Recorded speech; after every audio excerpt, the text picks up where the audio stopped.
If you're planning a road trip this summer with the family, this episode is for you. We've got all of our best road trip tips for traveling with kids and why we think a road trip is the best way to get started using points.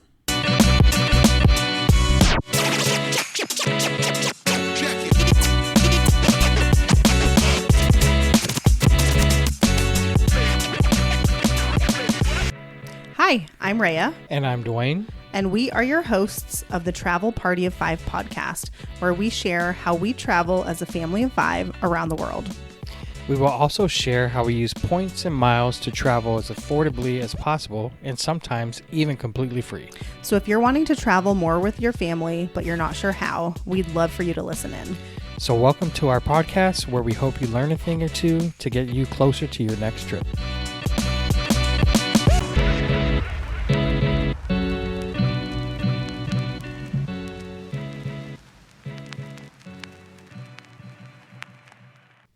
Hey guys, welcome back to Travel Party of Five podcast. Welcome back. Thanks for tuning in. My name is Rhea. I'm here with my husband, Dwayne. Thank you for joining. Thank you for listening. Yeah, just like the intro said. Well, yeah.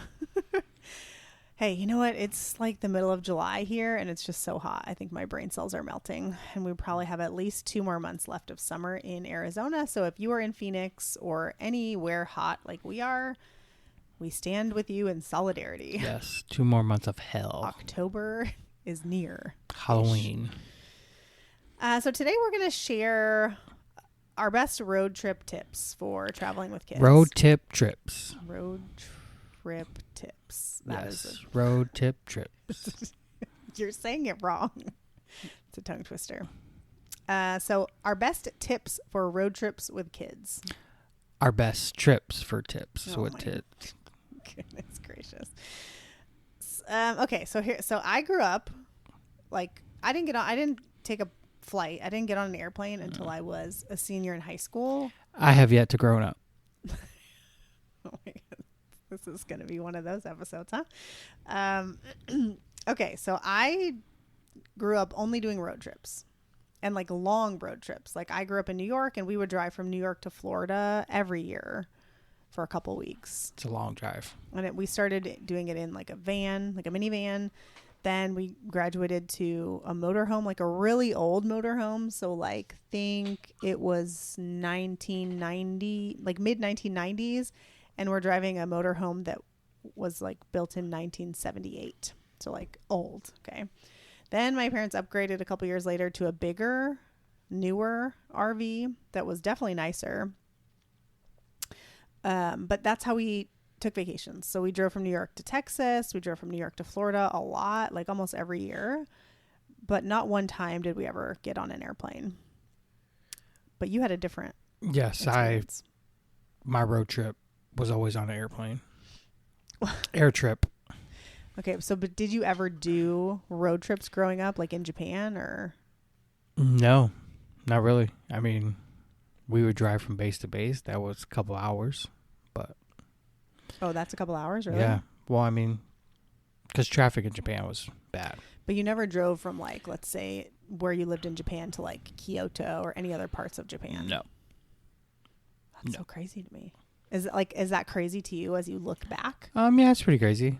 But I mean, we would take trains or buses. Oh, where did you take trains to? Tokyo, Osaka. Oh, but you did go to Osaka. Maybe when I was really little. We took a bus to Kobe, but that was with the basketball team. That was a couple hours. So your parents weren't into like traveling around Japan? No, my parents did a lot of bowling and yeah. Your parents are very social people. Yes, they are. They're in bowling leagues. Social obligations. Throughout my childhood. My whole childhood. And that's why you're so good at bowling. Yes, I grew up in a bowling alley. Yeah. And also freakishly good at all card games, which is so annoying. And I know card tricks, which I've just picked up over the years. It's also very weird. Dwayne knows card tricks. Dwayne knows, oh my God, why can't I think of what it's called? Yo-yo tricks. Like he knows yo-yo tricks. I couldn't think of the word. I wanted to call it YOLO. Definitely not good at a yo-yo, but I do know a few tricks. You're better than me. He's taught our son a couple of them. Anyways, okay, so I grew up doing road trips all the time. So driving 10 hours in a car to me is not a big deal. But Dwayne thinks that sounds terrible. And I remember when we first started dating, actually, like, I would be like, oh, yeah, we should drive to California. And you would be like, that's going to take so long. And I was like, yeah, but the drive is like half the fun. You get to have snacks and listen to whatever you want and like talk. Was I like that? I mean, because before I met you, I would drive to California all the time. Well, I don't know, but you were. Maybe it was just because we had a kid and that just seemed. Yeah, but our kid took his first road trip when he was 3 weeks old. Yeah, right? to Vegas. 6 weeks. 6 weeks old. Took him to Vegas. Yeah, he went to Vegas. But to be clear, we were not partying in Vegas. I had a family member who was there on a work trip, and we drove from Phoenix to Vegas with the baby and stayed overnight just to see them. So that was a whole other experience, though, because our kid screamed the whole time. He was a teeny tiny little baby. Okay, so we have done a bunch of road trips with our kids that are roughly 6-ish hours, maybe a little longer if there's traffic. Next year, we just did an episode about our summer trip next year. Next year will be a longer trip, so it'll be 10-ish hours on the way there at least.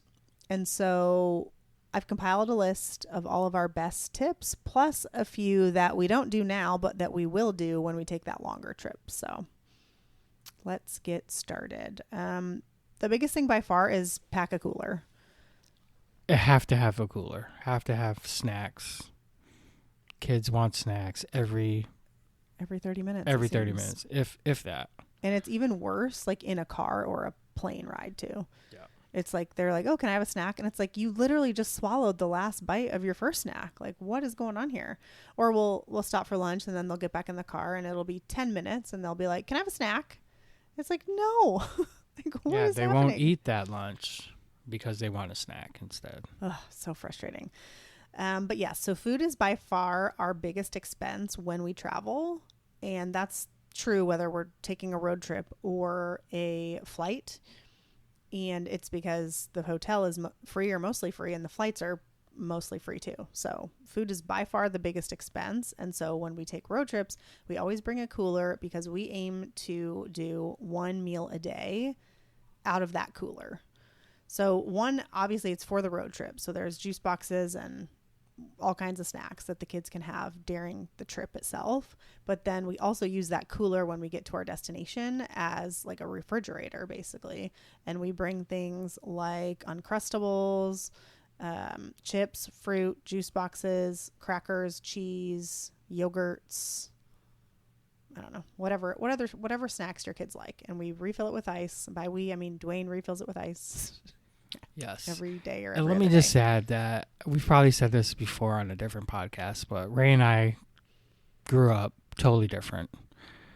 And we always go out to restaurants and you always say, what is it that you say? There's two types of families that go out to eat. Oh yeah, there's a I'll just have water family, and then there's a I'll have an appetizer, a soda, an entree, and a dessert family. Yes. So my family was the appetizer and whatever you wanted to drink family. Rhea's family was the water family. Yes, I am still that way. I drink water at restaurants. The only time I drink anything other than water is if it's like a glass of wine or something. Yeah. I never order soda or anything. So Rhea on vacation sometimes says, we'll just eat lunch in the hotel room. And I'm just like, what does that mean? Dwayne really struggles with this, like a lot. Yeah, I mean, because like in full transparency, you do, right? I mean, yeah, you just hate because I'm just so used to eating wherever it is we want to eat, you know? Well, yeah, but as a kid, you weren't paying for it. I mean, I know. Now, I mean, it's $100 for our family of 5 to go eat somewhere at a minimum, usually. Like we can get In-N-Out or some kind of fast food for cheaper, but if we're going to a sit-down restaurant, we're talking $100 every time. So if we can cut out $100 a day, you know, a 5 to 7 day trip, we're saving $700. I mean, I totally get it. I just how I wasn't raised. Yes, it has been It has been an adjustment. And even still, when I say it, like I can tell that he just dies a little bit inside. But here's the thing. Here's how we do it. And this works fine for me. You can tell me if you feel differently, but we eat a big breakfast, and then the kids eat lunch, at a regular time, and they eat Uncrustables or whatever it is, Lunchables, whatever we happen to have for them that trip. And then Dwayne and I, we don't really eat much. We might order, like if we're at the pool at a hotel, we might order like some chips and salsa or something. We don't eat much for lunch, and then we eat dinner as a family at a restaurant. Yeah. And that works fine for me. I mean, that works fine for me too. I do bring protein bars. So like if we do get hungry, we can eat that as a snack. We bring like beef jerky and that kind of thing. So like we have snacks. I mean, I feel like that works fine for me. And even doing that, we still spend, $200 to $300 a day on food, just depending. Yeah. So. And we always make the mistake. Our youngest one never eats her food. And our middle child rarely finishes his. So what ends up happening is our oldest eats whatever they didn't eat. Yes. I mean, we buy 3 meals for the kids because there's 3 of them, but we should really only be buying 2. And yet we always buy 3. We do it every time. Every time. So that's like, I think hands down, number 1 tip, bring a cooler. And then if you can also go to a grocery store when you get to your destination and you can restock if you need to. We generally don't do that because we're staying in hotels and we just bring what we need from home. But we did in Costa Rica. We did. Yeah. Well, yeah, because we flew there, so we didn't have a cooler Airbnb. Then. Yeah. But. Okay, so my number 2 tip would be iPads or some kind of screens with individual headphones. Our kids do not get to use their iPads at home. We have gotten to the point where we just save it only for travel. So if they're on an airplane or a road trip or something like that, or they get to use them like in the hotel. But beyond that, at home, they do not get to use their iPads. And there's a lot of reasons for that, but primarily they just become really bratty kids when they've been staring at an iPad. Somehow the iPad is different than the TV. I don't fully know why. I'm sure there's some kind of science behind it, but they only get iPads when we travel. And the good part about that is they each have their own iPad. They have games and whatever on there that they don't get to play any other time. So they're more excited to play it when they are, stuck in the car for a long time. And then Dwayne is in charge of the technology, but he asks them before the trip, what shows do you want me to download? And he goes into Disney or Netflix or whatever and downloads the shows that they each request on their own individual iPads. So they each have the shows they wanted to watch downloaded.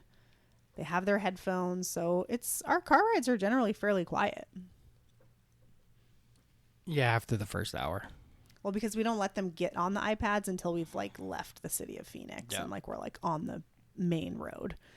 So we just try to delay it as much as we can, and then we're like, okay, go ahead, and they get so excited. Tip number 3 is, well, do you have any tips on the technology? Because you're the one who does all that. You make sure they're charged. You do all that. Yeah, you just got to make sure they're charged. Make sure you download some movies, some shows that'll keep them occupied for a couple hours. We have kids' headphones that are Bluetooth. Yeah. Well, they have a cord too, but we use the Bluetooth. Yeah. Yeah. Our kids know how to connect them now, so they do a good job. Yeah. Other than that, we have the little portable batteries. Those are always helpful. Oh yeah, to charge those, and portable chargers that we bring, and we have a car plug. So it plugs into the cigarette lighter, I think. Is that right?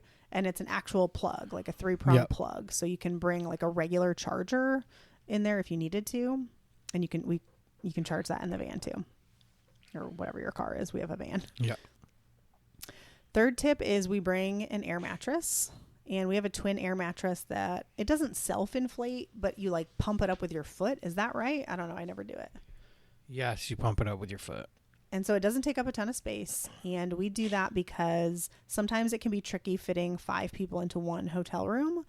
And it just depends on the size of the beds. If it's 2 queens, we're fine. But if it has 2 double beds, then that's a tight squeeze. Also, sometimes the sofa beds in hotels are not, like, the width of them varies greatly. So, like, we've stayed in ones where all 3 of our kids can fit on the sofa bed, and then we've stayed at ones where barely 2 of them can. So it just depends. And so we on road trips, when we don't have limited space, we bring the air mattress. That way we always have it, because one of the worst things, in my opinion, is just not being able to get a good night's sleep when you're on vacation. That's partially why I don't enjoy camping. What else? Okay. Let's talk about getting car sick. Yes. So we give the kids Dramamine. Chewable. Yep. Yeah. That always helps out because, again, we're in a car for hours. They're looking down at their iPads. Was it motion sickness or? Yeah. And our oldest likes to read in the car too. And so the Dramamine helps him. He doesn't really get car sick, but he does if he reads, which is the same way that I am.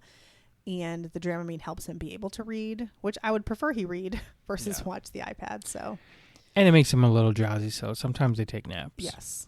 And that's not a bad thing either. No. So, and our younger 2, they both get car sick. One, a lot. Like, we've had some moments with him. He's never thrown up, but he, like, cries so loud because he feels so bad. Like, that happened to us on the road to Hana and again in Costa Rica. Costa Rica was worse. You can also bring, if you don't like giving your kids medication, you can also, they have these little pressure point bracelets you can get. We had those for Costa Rica as well. Basically, they're like these bracelets that you put around their wrist, and it has like this little circle that's supposed to hit a pressure point that helps relieve nausea. I don't know that I would use it on its own, because to me, I don't know that it works all that well, but combined with a Dramamine, it works pretty good. And then our youngest has actually gotten car sick before, but it was like on a road trip in North Carolina. You weren't there. I was with my sister. I wasn't there. But she was forward facing. So normally she's rear facing. But it's a whole long car seat saga. But basically the car seat that I got, I couldn't figure out how to safely install it rear facing. So I had to install it forward facing. And I mean, she's still rear facing to this day, and she's 4.5 at home. But on this trip, I couldn't get it right. So forward facing was better than not having it safely installed rear facing. And she got car sick. And I think it's just because she was forward facing and she wasn't used to it. And so we had to stop at a rest stop, and it was a whole thing. But that brings me to my next tip, which is bring stuff to clean up messes. So with kids, messes happen. They throw up, they have bathroom accidents. You never know. So maybe they just spill something. But we always have a roll of paper towels, some plastic grocery bags to like put dirty stuff in and seal it up, and then like some kind of cleaning spray. Yeah. Those are a must. Speaking of bathroom, so all of our kids are potty trained, but when they're learning to potty train, I know that road trips can be tough, especially like for us, when we drive to California, there are like several hour stretches where there is no bathrooms. There's nothing. You're literally driving through the desert. And so we've done a couple of things. We've used pull-ups, and we just tell them like, hey, like you're going to wear this, and, you know, let me know if you have to use the bathroom. This is here just in case. And they've never had an accident doing that. They've still always been able to hold it to make it to the bathroom. But that gives me the peace of mind as a parent to know that I'm not going to have to clean up a mess. Yeah. So that would probably be how I would do it if I was in the middle of potty training. And then you have to, I mean, you know your kid too. Like we tell the kids like, hey, if you need to use the bathroom, you need to tell us as soon as you feel it, and then give us time to find a bathroom, because there's not one readily available. I mean, or, you know, our older two are boys. I guess for them, that we've pulled over on the side of the road before so they can use the bathroom. But that's not super safe to do on the highway. And it's really not something we can do with our daughter. So. Nope. Sometimes I want to give you a pull-up because you use the bathroom a lot. It's only because I drink an incredible amount of coffee in the morning. And like, then I'm like, yes, I do have to use the bathroom quite a few times. So yeah, sometimes it's not even the kids. Sometimes it's me. Yes, sometimes. Okay. She's always like, when's the next rest stop? Yeah, but I can also hold it for hours. And I do. You have to agree to that's true. Yeah. It's true. The other thing that I wanted to say, so this is not something that we do, but some people do this, and you have to decide what works for your family. Some people will leave at night. So they'll put the kids in the car like at bedtime, and they will drive through the night, depending on how long you're driving for. That is not something we would prefer to do. Do you agree? Like, why are you so far away? I agree.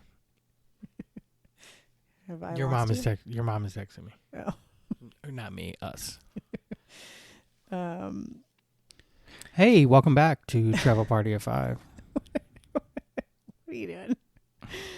Oh, goodness. So I think I've lost my train of thought, but I think we were saying some people leave in the middle of the night to drive overnight with kids to make it easier. Yeah. And their kids sleep in the car. I'll never do that. That is not for us. Just sounds miserable to me. I enjoy sleeping in a bed. I wouldn't sleep in the car, so no thanks. Or they leave super early. We don't even leave super early, but again, we're only driving 5 or 6 hours. We will leave pretty early next year when we drive to Yosemite.